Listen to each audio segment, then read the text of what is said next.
Hello and welcome friends. मैं विशाल माथुर एक बार फिर से आप सभी लोगों का स्वागत करता हूं आपके अपने यूट्यूब चैनल एग्ज़ाम टारगेट सफलता की ओर एक कदम है।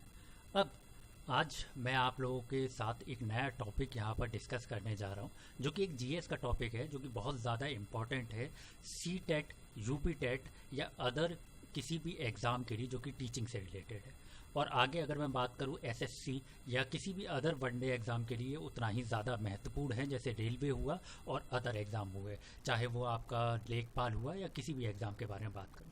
लेकिन अभी हमारा जुलाई में सीटेट आ रहा है, उसके ऊपर हम लोग सबसे ज़्यादा फोकस्ड है, तो हम उसी के हिसाब से हमने ये पूरा लेक्चर तैयार किया है। हम लोग जल परिवहन या वाटर ट्रांसपोर्टेशन के बारे में आज बात करेंगे। सबसे पहले अगर हम बात करें भारत की, तो भारत के अंदर जो जल परिवहन है वो जल परिवहन के दो हैं, एक आंतरिक जल मार्ग और एक है आपका जो कि विश्व अंतर्राष्ट्रीय, यानी कि एक राष्ट्रीय जल मार्ग और एक अंतर्राष्ट्रीय जल मार्ग। राष्ट्रीय जल मार्ग में क्या होता है, हम भारत के अंदर ही अंदर जो व्यापार करते हैं जल मार्ग के थ्रू, वो कहलाता है आंतरिक, या जिसे हम राष्ट्रीय जल मार्ग। और एक अंतर्राष्ट्रीय जल मार्ग जो कि हमारे काफ़ी समय हो गया इसको यूज़ करते करते, चाहे अगर हम बात करें पहले पुर्तगाली की ही बात कर ले, जो कि 1500 ईस्वी के आसपास में आए थे, तो काफ़ी समय हो गया जल परिवहन का इस्तेमाल करते करते। ये काफ़ी पुराना साधन में से एक है जो कि हज़ारों सालों से ही यूज़ किया जा रहा है, जल परिवहन या जल मार्ग एक तरह से किसी भी चीज़ को लाने और ले जाने में। अगर हम इसकी बात करें तो भारत के अंदर कुल मिला के 98% व्यापार है वो जल परिवहन के द्वारा ही किया जाता है। अब जल परिवहन के द्वारा जैसे कि हमें किसी भी दो देशों के थ्रू किसी सामान को लेकर आना है, तो ये सबसे सस्ता साधन भी पड़ता है जल परिवहन। तो हम लोग क्या करते हैं, जल परिवहन के द्वारा ही हम लोग अपने सामान को एक देश से दूसरे देश की तरफ ले जाते हैं और लाते हैं। तो चलिए आज शुरू करते हैं। हम लोग सबसे पहले राष्ट्रीय जल मार्ग के बारे में बात करेंगे, फिर अंतर्राष्ट्रीय। तो शुरू करते हैं हम अपने आज के लेक्चर। भारत में अगर कुल राष्ट्रीय जलमार्ग की बात करूं तो प्रमुख तौर पर भारत में कुल 5 राष्ट्रीय जलमार्ग हैं। कुल कितने जलमार्ग हैं? 5 राष्ट्रीय जलमार्ग, जिसमें से हम सबसे बड़े राष्ट्रीय जलमार्ग की बात करें तो ये राष्ट्रीय जलमार्ग 1, जैसे हम लोग नेशनल हाईवे को नेशनल हाईवे 1, नेशनल हाईवे 2 इस तरीके से नाम देते हैं, इसी तरीके से जलमार्ग को भी नाम दिया जाता है राष्ट्रीय जलमार्ग 1, जो कि हुगली, जो गंगा नदी का ही एक वो है पार्ट, तो हुगली नदी से हल्दिया तक, जो कि इलाहाबाद में जाके ख़त्म होती है, वहाँ तक ये जलमार्ग है, जिसकी लंबाई कुल मिला के 1620 किलोमीटर है। कितनी है? 1620 किलोमीटर। दूसरे नंबर का सबसे बड़ा जलमार्ग की अगर मैं बात करूं तो वो ब्रह्मपुत्र नदी पर है, जो कि सादिया से धुबरी पर, जिसकी कुल लंबाई 891 किलोमीटर है। उसके बाद अगर मैं बात करूं कि आगे आने वाले और 5 जलमार्गों के बारे में, तो एक बार उस पर भी जल्दी से एक नज़र डाल लेते हैं। सबसे पहला गंगा भागीरथी, जो कि हुगली जलमार्ग जिसे हम बोलते हैं। इस जलमार्ग पर सबसे ज़्यादा क्या होता है, खाद्यान्न, कोयला, धातु, उर्वरक, कपड़ा, चीनी इत्यादि चीज़ों का परिवहन होता है। दूसरे नंबर पर जैसा कि मैंने आप लोगों को बताया ब्रह्मपुत्र नदी पर है, यहाँ से क्या जूट, कॉफ़ी, लकड़ी, चावल, ये सारी चीज़ें यहाँ से जाती है, और भी कई सारी चीज़ें हैं, तेल वगैरह, ये सारी चीज़ें। तीसरे नंबर पर है कृष्णा नदी पर, जो कि कृष्णा गोदावरी नदी पर है, जो कि डेल्टा बनाती है, जो कि वो एक तरीके से ये मान लीजिए कि ये छोटा सा एक जल परिवहन है। अब आगे अगर हम बात करें, ये कोरलक पंजल या जो कयाल है उस पर, इससे क्या क्या भेजा जाता है, जैसे नारियल, मछली वगैरह। आगे आता है गोवा नदी, इस पर भी एक जल परिवहन है, यहाँ से लौह अयस्क वगैरह ये सारी चीज़ें भेजी जाती है। अब हम बात करेंगे अंतर्राष्ट्रीय जलमार्गों के बारे में, भारत के कुछ अंतर्राष्ट्रीय जलमार्ग। तो अंतर्राष्ट्रीय जलमार्ग भारत के कई सारे अंतर्राष्ट्रीय जलमार्ग हैं, वो एक एक करके हम सभी जलमार्गों के बारे में पढ़ेंगे। अंतर्राष्ट्रीय जलमार्ग, इसको मैंने हैंड रिटन नोट से बनाया है। देखते हैं भारत के सभी की सभी प्रमुख बंदरगाह के बारे में। तो सारे के सारे प्रमुख बंदरगाह के बारे में आज हम लोग पढ़ने जा रहे हैं। देखिएगा ध्यान से, ये देखिएगा।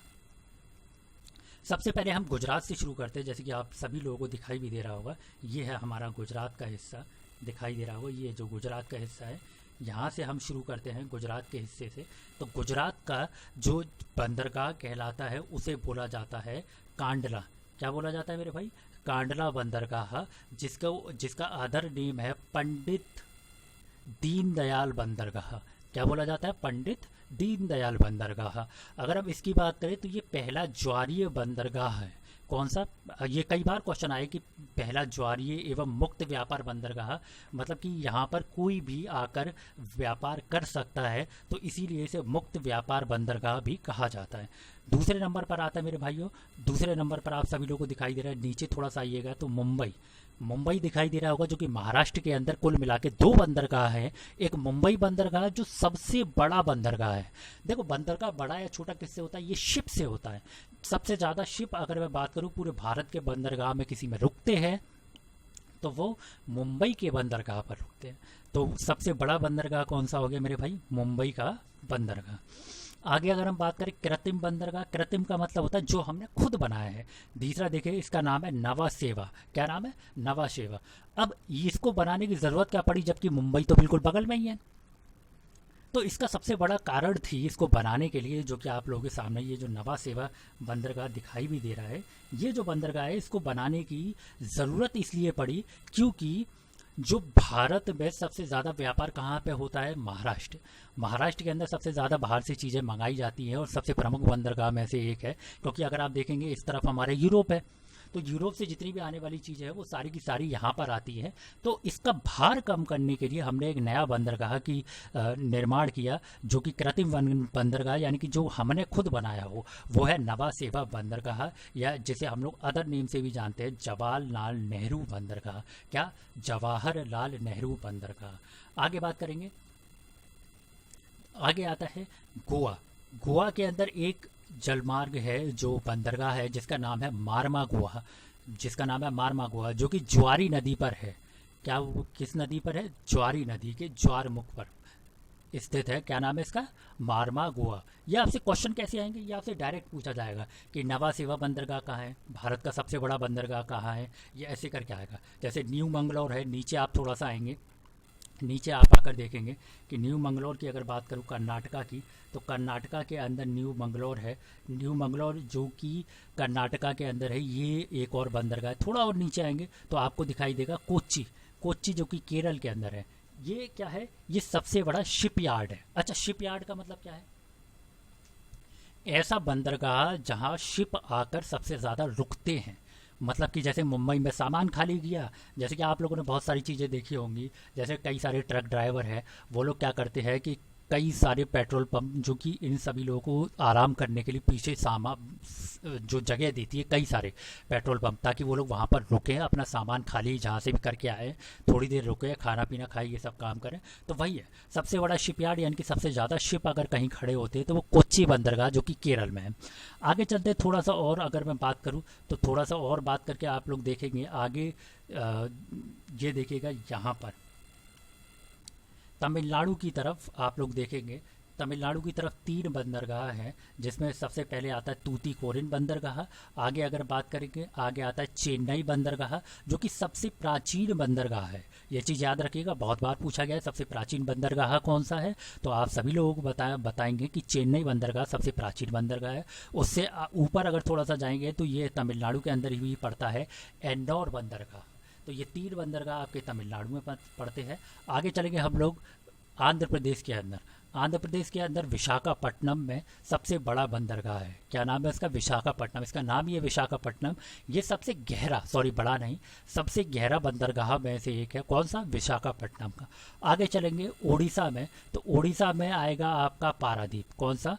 पारादीप बंदरगाह। उड़ीसा में आप लोगों को दिखाई दे रहा होगा, ये पारादीप बंदरगाह है। ये बंदरगाह भी सबसे ज़्यादा इम्पोर्टेंट बंदरगाह में से एक है। ऊपर और जाएंगे, सबसे महत्वपूर्ण बंदरगाह भारत में जो है, कुछ एक महत्वपूर्ण, सबसे महत्वपूर्ण नहीं कहूँगा क्योंकि मुंबई भी आ जाता है, फिर जो कांडला बंदरगाह भी है, तो कुछ एक महत्वपूर्ण बंदरगाह जो कि हल्दिया, जो आप लोगों को बताया, जो कि कोलकाता के एक पार्ट है, जिसका नाम है इस बंदरगाह का हल्दिया बंदरगाह या कोलकाता बंदरगाह, जो कि वेस्ट बंगाल में पड़ता है। और एक आखिरी बंदरगाह जो कि पोर्ट ब्लेयर में है। ये पोर्ट ब्लेयर कहाँ है? आप सभी लोगों को पता है, अंडमान और निकोबार द्वीप समूह में। सभी लोगों को पता है ना कहाँ है? अंडमान और निकोबार द्वीप समूह में। अब आगे बात करते हैं हम लोग, ये सारे बंदरगाह बहुत ज़्यादा इंपॉर्टेंट है। इन सभी बंदरगाहों को आप लोग देखिएगा और एक बार इसे लिख ज़रूर लीजिएगा, इसे रिवाइज कर लीजिएगा, ठीक है। आगे अब हम बात करते हैं एक परियोजना की, जिसका नाम है सेतु समुद्रम परियोजना। अब क्या है, पहले इसको हम सीख लेते, पढ़ लेते कि क्या है, क्या सेतु समुद्रम परियोजना। अब आप सभी लोगों को पता है कि भारत का सबसे निकटतम जलीय पड़ोसी देशों में से एक श्रीलंका है। तो हम लोगों को अभी सबसे बड़ी दिक्कत का सामना ये करना पड़ रहा है कि मान लीजिए मेरे को किसी भारत के इस तट से सामान लेकर जाना है, तो मैं थोड़ा सा घूमकर यहाँ से ये सामान इधर पहुँचाता हूँ, या यहाँ से ये सामान मान लो किसी और देश में पहुँचाना हो तो यहाँ से पहुँचाता हूँ। क्यों ना मैं ये करूँ, अगर मेरे को यहाँ से सामान पहुँचाना है तो क्यों ना मैं यहाँ से ले जाऊँ, जो श्रीलंका और भारत के बीच का जो ये रास्ता आप लोग को दिखाई दे रहा है वहाँ से ले जाऊँ। तो इसके कुछ कारण हैं। श्रीलंका क्या कहता है कि ये जो एरिया है आप सभी लोगों को दिखाई दे रहा है, ये जो एरिया आप सभी लोगों को दिखाई दे रहा है, ये इसे श्रीलंका की लाइफ लाइन बोला जाता है। क्यों बोला जाता है इसे श्रीलंका की लाइफ लाइन? क्योंकि इस जगह पर, क्योंकि जो ये जो जगह आपको दिखाई दे रही है, इस जगह पर श्रीलंका की ज़्यादातर आबादी क्या करती है, मछली पकड़ने का काम करती है। और मछली पकड़ने के काम की वजह से यहाँ की ज़्यादातर जनसंख्या को रोजगार और खाना प्राप्त होता है। यही कारण है कि श्रीलंका ने साफ तौर पर भारत से ये मना कर दिया कि यहाँ से आप नहीं लेकर जा पाएंगे, क्योंकि यहाँ से अगर ये जो बीच का एरिया है, ये जो समुद्र का एरिया है, यहाँ से अगर आप शिप को बार बार लेकर जाएंगे तो जाहिर सी बात है कुछ शिप दुर्घटनाग्रस्त भी होंगे। मान लो एक शिप जो है ऑयल टैंकर, जो ऑयल का जो होगा एक शिप, वो अगर दुर्घटनाग्रस्त हो गया तो ये पूरा की पूरा एरिया कई सालों तक वाटर मरीन यानी कि जलीय जीवों से बिल्कुल लुप्त हो जाएगा। यही कारण है कि श्रीलंका बार बार ये चीज़ मना कर रहा है कि आप यहाँ से कोई भी चीज़ को ले जा नहीं सकते। आपको यही एकमात्र मार्ग को चुनना होगा, जो कि ये है। इसी मार्ग को आप चुनिए। तो अब फ़ायदा क्या है भारत को यहाँ से? फ़ायदा ये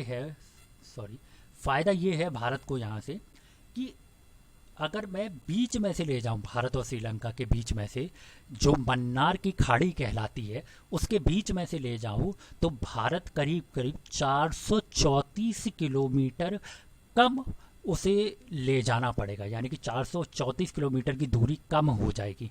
और दूसरा, एक शिप को ले जाने के लिए 36 घंटे कम हो जाएंगे। तो आप सभी लोगों को समझ आ रहा होगा कि भारत की तरफ से ये काफ़ी ज़्यादा महत्वपूर्ण है। लेकिन अगर श्रीलंका की दृष्टि से देखें तो ये लगभग उनके जलीय जो संसाधन है उसे ख़त्म कर देगा। तो इस पर बार बार बहस चलती है, बातचीत चलती है, लेकिन बार बार श्रीलंका मना कर देता है। देखते हैं आगे भविष्य में क्या होता है। तो आज के लिए लेक्चर आप लोगों को कैसा लगा, आप लोग मुझे ज़रूर कमेंट करके बताइएगा कि कैसा लगा, और आप इसे लाइक और मेरे चैनल को सब्सक्राइब ज़रूर करें, ताकि आप लोग को रोज़ की डेली इस तरीके की वीडियो आपको रोज़ मिलेंगी। अभी आप लोग देखिएगा कि आपको हर दिन करीब 1 या 2 वीडियो आप लोगों के सामने हमेशा मिलेंगी आपको, ताकि आप सीटेट के अच्छी तरीके से प्रिपरेशन कर सकें और रिविज़न कर सकें। Thank you very much. आज के लिए इतना ही।